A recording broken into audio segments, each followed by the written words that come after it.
Okay, Graham Platner. Is that his name? Graham Platner, or Graham Platner? He's done. It looks like to me. Graham Platner. A story came out today by a woman. She's accusing him of sexual assault slash rape. She was on CNN with Anderson Cooper. I think he released some videos saying that the allegations aren't true, but they're serious, so I might step back. And all signs are pointing to Graham Platner dropping out of the race for somebody to take his spot. I think a week before he would have officially secured the Democratic nomination. Yeah, man. They've already took back the endorsements. I think Ro took back his endorsement. Elizabeth Warren took back her endorsement. APAC Tracker took back their endorsement. It's getting real. And, I don't know how to feel about this, really. Because the thoughts run through my mind, okay. Thought number one, I think if you know you have a shady past, you shouldn't run for office, right? Like, I think I have good ideas, and I don't have the mental toughness, I don't think, to be an elected official, running on a schedule, trying to find the right way to bend the truth to tell people certain things, right? I don't have that inside of me, and so I don't think I could be a congressman or a president, for that reason.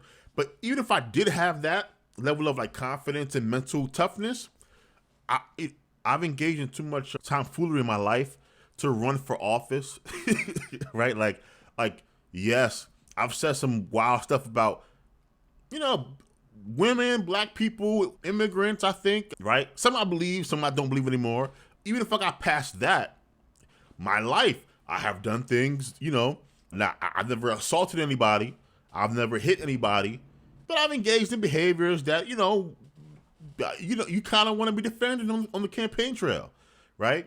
I'd have to come out with a book, a tell-all book, like Malcolm X did, if I was, trying to run for office, where I just laid out all the shit that I ever done and just get up there. But, who wants to do that, right?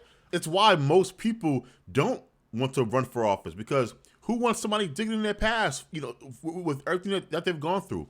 It's why men with good character, strong character, really are the only people that can run for office, right? Men are more likely than women to have engaged in behaviors that are problematic because of who we are, right? A lot of guys have played around with women, right? Wasn't there the neuroscientist dude or whatever that he, they published some op-ed piece about, he was womanizing. He was a very famous guy. It didn't cancel him, but they tried to cancel him because he was out there smashing a couple of women at the same time, right? Men, if you're good looking, if you're smart, ambitious, you have probably engaged in behavior like that. And so all of that is going to be up for debate. And when you run for office, who wants to do that? And so, yes, if you know that that's your past, you probably shouldn't run for office, right? That's kind of my initial thoughts. I'm like, the hell is Platner thinking? But then at the same time, we live post-Trump. If there was someone who you thought, based off of their past, right, based off of what we have on the record, would never have been able to become president, it would be Donald Trump. We know about the womanizing. We know about the sexist comments. We know about his connection to Jeffrey Epstein. We know about the fact that he's been accused of, I think, sexual assault and rape half a dozen times. Trump has everything that you would say, oh, no way this dude is able to win any type of political race. But he's the president, right? So he's in the office. How do you explain that? All right, how do you explain one person's entire movement, his entire, the air beneath his wings just gone, but the other dude was able to reach the highest office of the entire land? No one seems to care enough. It doesn't even come up. But for some reason, it's sticking with Platner. He has to go. So what do I make of that information? I don't know. Are we in the time now where you are allowed to have a much more sketchy past but get in off of district politics, or are we not? Is the Republican Party much more likely to allow someone with a sketchy past to make it into office more so than the Liberal Party. Because if so, that's messed up. Right? Like, the Liberal Party is the party that has like a more puritanical standard for running candidates than the Republican Party? How? And so, like, finding someone who's never made like a sexist joke, a racist joke, you know, hasn't been a bully maybe in high school or junior high school, like, and who is someone who has like a type A personality, I mean, that's going to be a rare thing if you think about it. So maybe Graham, like Graham Platner was just too soon, right? And then another thing that is on my mind is this. I have no reason to believe that this woman here is making things up about Graham Platner, right? And here's why. I've been a victim of a crime before, right? A couple of years ago, I was walking through the park and I got jumped by some guys, right? They beat on me for probably like 30 seconds, took my stuff, and then just ran. And,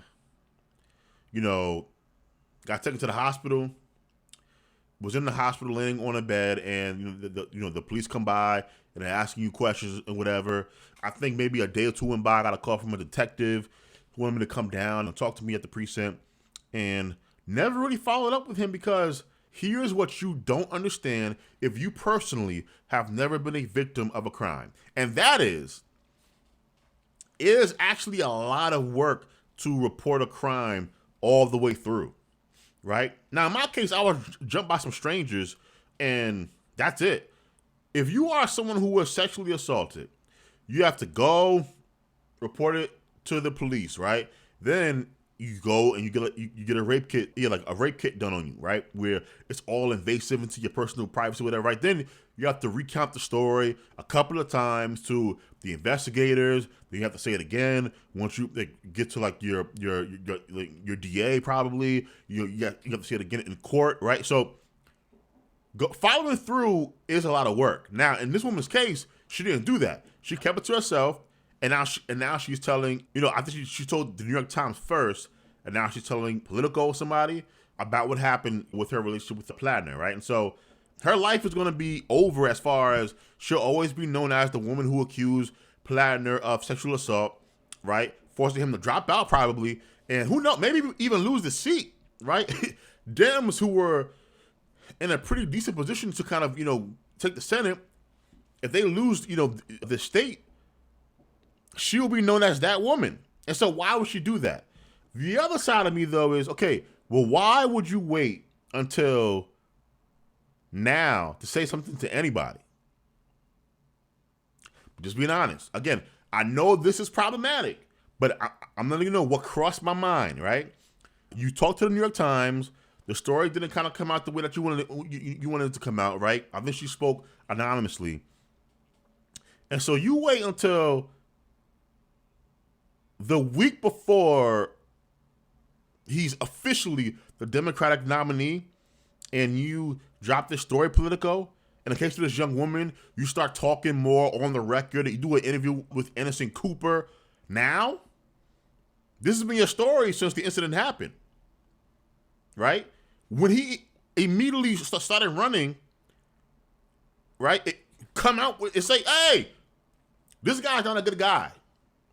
And again, I just gave you my other side where it's hard to talk about these things in my case because, like, why tell people my business, right? Why tell the story over and over and over again? And so maybe she feels like, now that it's a little bit closer to the deadline here, I just have to say it one time and that's it. Who knows? But yeah, man, this is crazy.